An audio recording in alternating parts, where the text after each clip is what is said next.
ये कहानी शुरू होती है एक तेजी से चल रही ट्रेन से जो अचानक बीच रास्ते में रुक जाती है, वो भी आधी रात के वक्त जब बाहर घना कोहरा फैला होता है। तो उसे पता चलता है कि उसने सुपरवाइजर के पद के लिए जो प्रमोशन अप्लाई किया था वो रिजेक्ट हो चुका है। उसी वक्त उसका दोस्त डेविड वहां आता है। असल में डेविड खुद सुपरवाइजर होता है और उसी वजह से जो कि एप्लीकेशन रिजेक्ट हुई होती है। फिर डेविड जो से कहता है कि आज रात की आखिरी ट्रेन की ड्यूटी उसे करनी होगी, जो के पास कोई चारा नहीं होता तो वो मान जाता है। इसी दौरान हमें एलन नाम की एक लड़की भी दिखती है। जब जो अगले कोच में जाता है वहाँ उसे नीना नाम की एक लड़की मिलती है। उसका बिहेवियर काफी इरिटेटिंग होता है, हमेशा गुस्से में और एटीट्यूड से भरी हुई। वहीं हमें एक उम्र दराज कपल भी दिखाया जाता है। इनके साथ एक और आदमी होता है जिसका नाम एड्रियन है। जब जो अगले कोच में जाता है तो उसे पता चलता है कि एलन को भी आज इसी ट्रेन में ड्यूटी मिली है। असल में जो उसे पसंद करता है, लेकिन एलन को ये बात नहीं पता होती। वो जो से कहती है प्रमोशन का पता चल गया, लेकिन ज्यादा परेशान मत हो। इस तरह वो उसे थोड़ा दिलासा देती है। इसी बीच पॉल नाम का एक आदमी वॉशरूम जाने के लिए उठता है, जो अपना काम खत्म करके विंडो के पास बैठ जाता है। बाहर बारिश हो रही होती है और उसे देखते देखते जो की आंख लग जाती है। घने जंगल के बीच में ट्रेन अचानक रुक जाती है। तभी ड्राइवर स्पीकर पर अनाउंसमेंट करता है, व्हील में कुछ फंस गया है, इसलिए ट्रेन रुक गई है। एल मैं जाकर देखता हूँ, आप सब परेशान मत हो। थोड़ी देर बाद जो आगे आता है तो देखता है कि कुछ सामान नीचे गिरा हुआ है। एड्रियन और एलन उसे उठाने में मदद कर रहे होते हैं। जो भी उनके साथ शामिल हो जाता है और तीनों मिलकर गिरी हुई चीजें वापस जगह पर रख देते हैं। एल उधर।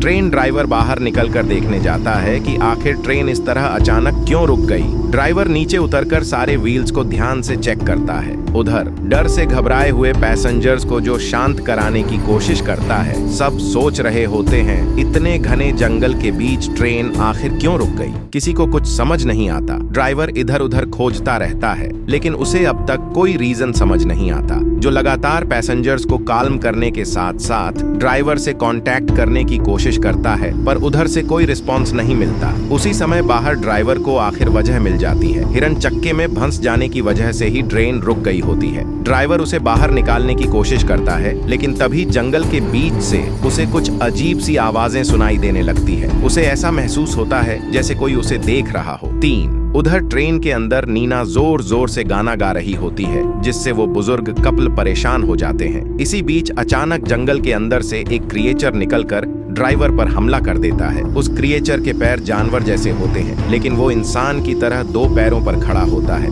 काफी देर इंतजार करने के बाद भी ड्राइवर के बारे में कुछ पता नहीं चलता, इसलिए जो और एलन ड्राइवर के कैबिन के पास जाते हैं और डोर खोलकर देखते हैं, लेकिन अंदर कोई नहीं होता। दोनों बहुत कंफ्यूज्ड हो जाते हैं। जो फिर टॉर्च लेकर बाहर जंगल की तरफ देखता है, लेकिन वहां भी ड्राइवर कहीं दिखाई नहीं देता। इस बीच पैसेंजर्स सब परेशान और गुस्से में आ जाते हैं। वो चिल्लाने लगते हैं, आखिर यहाँ हो क्या रहा है? ट्रेन को फिर से स्टार्ट क्यों नहीं कर रहे? जब सब लोग कहते हैं कि हमें ड्राइवर से मिलना चाहिए, तो जो उन्हें बताता है ट्रेन में ड्राइवर नहीं है, वो बाहर चेक करने गया था, लेकिन अब तक वापस नहीं आया। ये सुनते ही सबका टेंशन और बढ़ जाता है। सब सोचने लगते हैं अगर ड्राइवर नहीं है तो अब क्या करें। तभी एड्रियन बोलता है, अब हमारे पास 2 रास्ते हैं, या तो हम यहीं बैठकर किसी के आने का इंतजार करें, या फिर ट्रेन से उतरकर पैदल रेलवे स्टेशन तक जाएं। लेकिन मुश्किल ये है कि इस जगह पर बिल्कुल भी सिग्नल नहीं होता। सब लोग कहते हैं यहाँ किसी से कांटेक्ट नहीं हो पा रहा। मेरे हिसाब से हमें पैदल रेलवे स्टेशन तक जाना चाहिए। 3 से 5 किलोमीटर ही दूर है, हम पहुँच जाएंगे। लेकिन जो साफ मना कर देता है वो कहता है किसी भी हाल में ट्रेन से बाहर नहीं जाना चाहिए। अगर कुछ हो गया तो मेरी जॉब चली जाएगी। सब लोग अंदर ही रहो, प्लीज कोई बाहर मत जाओ। फिर भी सब मिलकर उसे समझाते हैं, ऐसे डरावने जंगल में ज्यादा देर रुकना सही नहीं है। जितनी जल्दी हो सके हमें यहाँ से निकल जाना चाहिए, वरना सेफ नहीं रहेंगे। आखिर जो मान जाता है और डोर खोलकर सबको बाहर ले जाता है। तभी दिखाया जाता है कि कोई इन सब पर नजर रख रहा होता है। सब लोग जंगल के रास्ते रेलवे स्टेशन की ओर चल पड़ते हैं। चलते चलते उन्हें कई अजीब आवाजें सुनाई देती हैं। ऐसा लगता है जैसे कोई पेड़ों के पीछे छिपकर इन्हें देख रहा हो।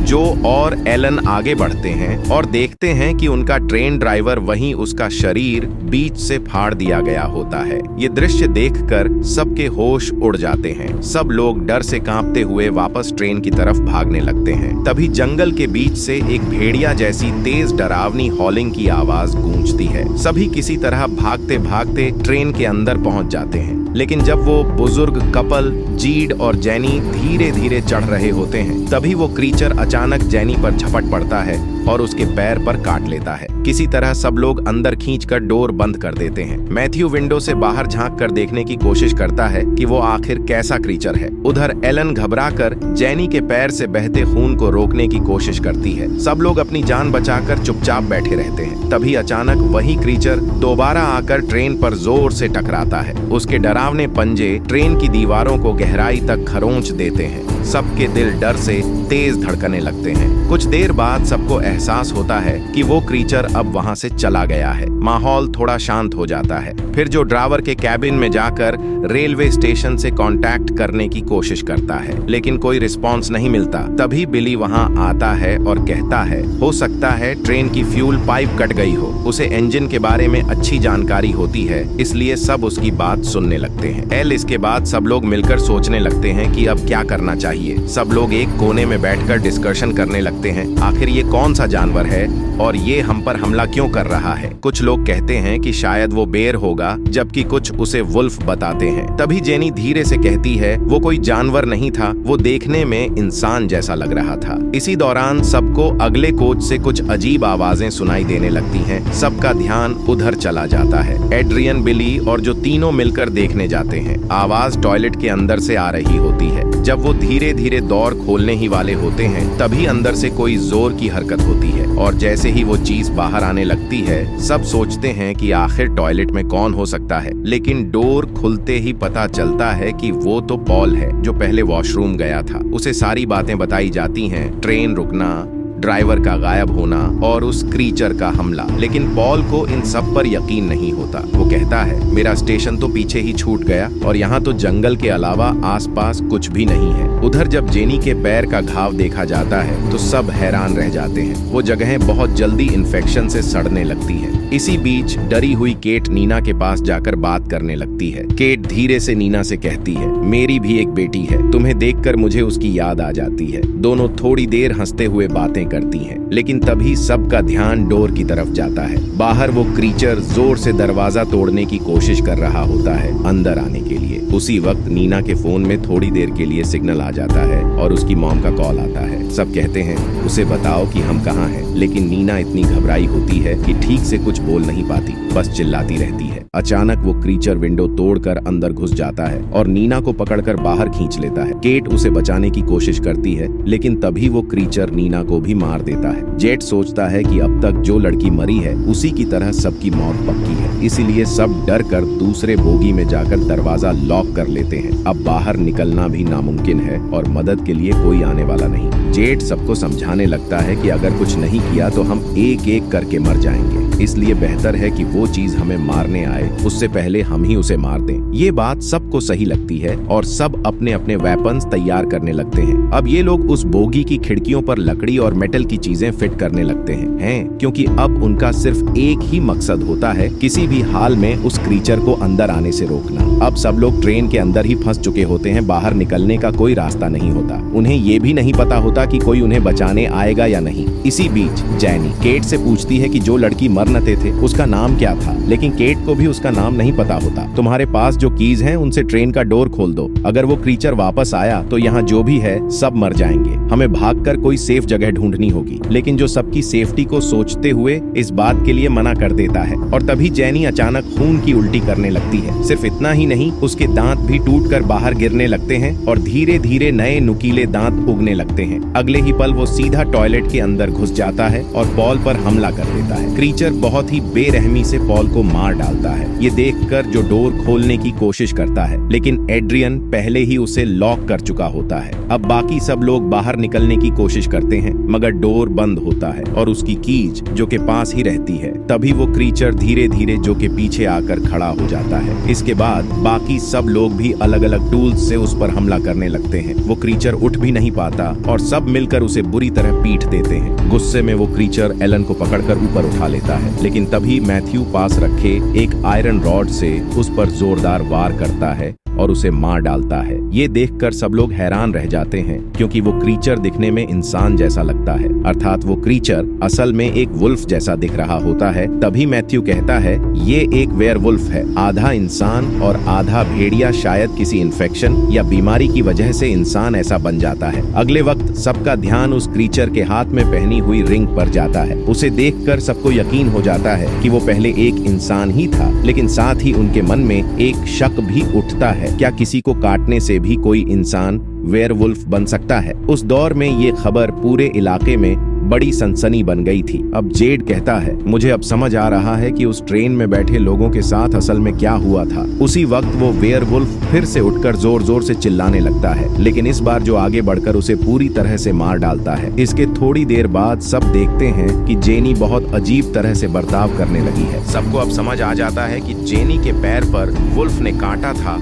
और उसी वजह से वो भी धीरे धीरे वेयरवुल्फ बन रही है। एड्रियन कहता है अगर हमें जिंदा रहना है तो उसे मारना ही होगा, लेकिन बाकी सब इस बात से साफ इनकार कर देते हैं। फिर भी एड्रियन सबकी बात न मानकर जेनी को मारने की कोशिश करता है। उसी वक्त जो आगे बढ़कर उसे जोर से पैर आता है और रोक देता है। फिर जो कहता है एड्रियन और जेनी दोनों को बांट दो। सब उसकी बात मान लेते हैं। एड्रियन और जेनी को बांधने के बाद बिली टूटे हुए ट्रेन इंजन की फ्यूल पाइप ठीक करने के लिए आगे बढ़ता है। मैथ्यू भी उसके साथ जाने के लिए तैयार होता है। सबको बिली पर थोड़ा शक होता है। सब सोचते हैं कि क्या ये छोटा लड़का सच में ट्रेन को रिपेयर कर पाएगा। तभी बिली कहता है मैंने ट्रेन्स पर ही इंजीनियरिंग कोर्स किया है, मुझ पर भरोसा रखो। फिर चारों बिली, एलन, जो और मैथ्यू मिलकर ड्राइवर रूम में पहुंचते हैं। बिली उन्हें समझाने लगता है जब तक मैं फ्यूल पाइप तैयार कर रहा हूं तुम लोग ध्यान से सुनो। जैसे ही मैं सिग्नल दूं इंजन को स्टार्ट कर देना, और अगर सब कुछ ठीक से हो गया तो यहाँ से निकलते ही मैं आप सबको एक बड़ी पार्टी दूंगा। इसके बाद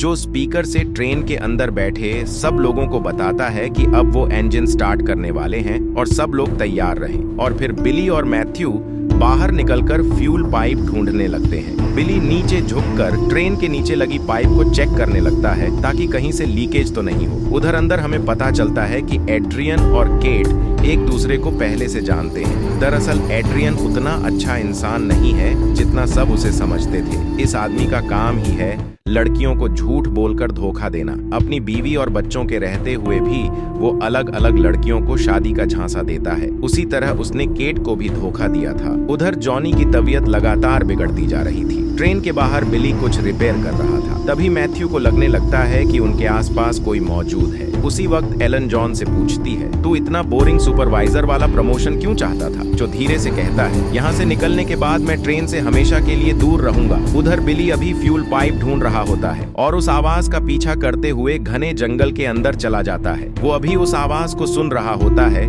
जो बार बार पुकार रही थी। मैथ्यू रुक कर कहता है मैं तुम्हें बचा नहीं पाया। बिली जैसे ही फ्यूल पाइप को ठीक करता है अचानक ट्रेन में बिजली वापस आ जाती है, लेकिन सब इंजन स्टार्ट करने से पहले रुक जाते हैं। वो चाहते हैं कि बिली वापस अंदर आ जाए। बाहर देखते हैं तो जहां बिली काम कर रहा था वहां अब कई वेयरवुल्व्स पहुंच चुके होते हैं। सब नीचे झांक कर देखते हैं लेकिन बिली कहीं दिखाई नहीं देता है। असल में वो चुपके से ट्रेन के नीचे लटक कर खुद को छिपा लेता है। उसी वक्त ड्राइवर रूम में बैठे जो और एलन खिड़की से उन वेयरवुल्व्स को देखते हैं और बुरी तरह घबरा जाते हैं, डर के मारे जो तुरंत इंजन स्टार्ट कर देता है। ट्रेन तेजी से चलने लगती है और बिली नीचे लटक कर मजबूती से ट्रेन को पकड़े रहता है। अब तक जेनी पूरी तरह से वेयरवुल्फ बन चुकी होती है और इसी दौरान एड्रियन अपने हाथों की रस्सी भी खोल लेता है। उसी वक्त कुछ वेयरवुल्फ से ट्रेन के अंदर घुस आते हैं और केट पर हमला कर देते हैं। एड्रियन अपनी जान बचाने के लिए केट को धक्का देकर बाहर फेंक देता है और खुद अंदर ही रह जाता है। एल ट्रेन आगे बढ़ जाती है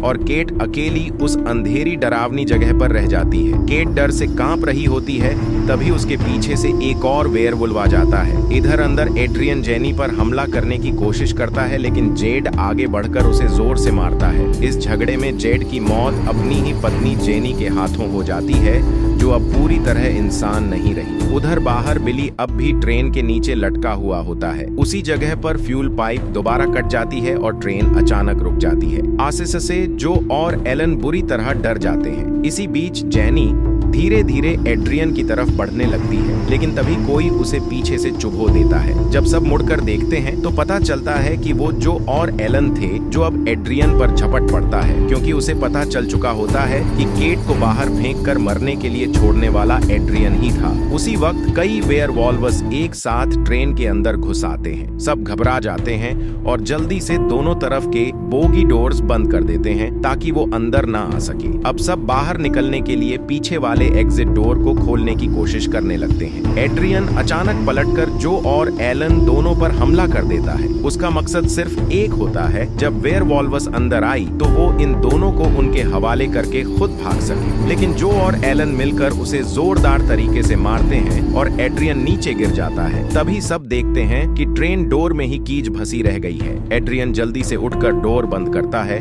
और कीज अपने साथ लेकर भाग जाता है। अब दोनों तरफ से वेयरवुल्व्स ट्रेन के अंदर घुसने लगते हैं। वो लगभग हमला करने ही वाले होते हैं कि तभी अचानक बिली वहां आ जाता है। वो अभी जिंदा होता है। बिली जलता हुआ फ्यूल टॉर्च उठाकर वेयरवुल्व्स पर फेंकता है, जिससे अंदर आग लग जाती है। फिर वो जो को एक टूल देकर कहता है, डोर खोलो जल्दी। जो जैसे ही डोर को घुमाता है, डोर खुल जाता है। डोर खुलते ही जो, एलन और बिली तीनों बाहर कूच जाते हैं, लेकिन जैसे ही वो भागने लगते हैं, वेयरवुल्व्स बिली पर झपट पड़ते हैं और उसे खींचकर अपने साथ ले जाते हैं। जो और एलन कुछ नहीं कर पाते। अब उनके पास कोई और रास्ता नहीं होता है। एल दोनों तेजी से जंगल के रास्ते से होकर अगले स्टेशन की तरफ भागने लगते हैं, लेकिन पीछे से वेयरवुल्व्स उनका पीछा करते रहते हैं। एल थोड़ी दूर आने के बाद जो समझ जाता है कि अब इनसे बच पाना नामुमकिन है। वो रुककर एलन से कहता है, मैं तुमसे हमेशा प्यार करता था, अब तुम यहाँ से भाग जाओ, मैं इन्हें डिस्ट्रैक्ट करता हूँ। एलन की आंखों में आंसू आ जाते हैं। वो कहती है, नहीं जो, मैं तुम्हें अकेला छोड़कर नहीं जा सकती। एलन को चाहे मन से मंजूर ना हो, लेकिन जो के जोर देने पर आखिरकार वो वहां से भागने लगती है। एल उसी वक्त 3 वेयरवुल्व्स आकर जो को चारों तरफ से घेर लेते हैं। एल जो पूरी ताकत से उनसे लड़ने की कोशिश करता है, लेकिन वो तीनों मिलकर उस पर टूट पड़ते हैं। एल आखिरकार वो उसे काट लेते हैं और जो की दर्दनाक चीख जंगल में गूंज उठती है। इसके बाद सीन बदलता है। हमें दिखाया जाता है कि एलन किसी तरह भागकर ईस्ट ब्रॉर रेलवे स्टेशन तक पहुंच चुकी है। अब वहां सिर्फ वही एक जिंदा बची होती है, लेकिन दूसरी तरफ एड्रियन, जो अभी तक जंगल में भटक रहा होता है, एक जगह पहुंचता है जहां दर्जनों वेयरवुल्व्स इकट्ठा होते जा रहे हैं। आखिर में सारे वेयरवुल्व्स मिलकर एड्रियन को घेर लेते हैं। उसी वक्त जो अब खुद वेयरवुल्व बन चुका होता है, उसके सामने आकर खड़ा हो जाता है। यहीं पर एड्रियन की कहानी खत्म हो जाती है और इसके साथ ही मूवी का अंत भी हो जाता है।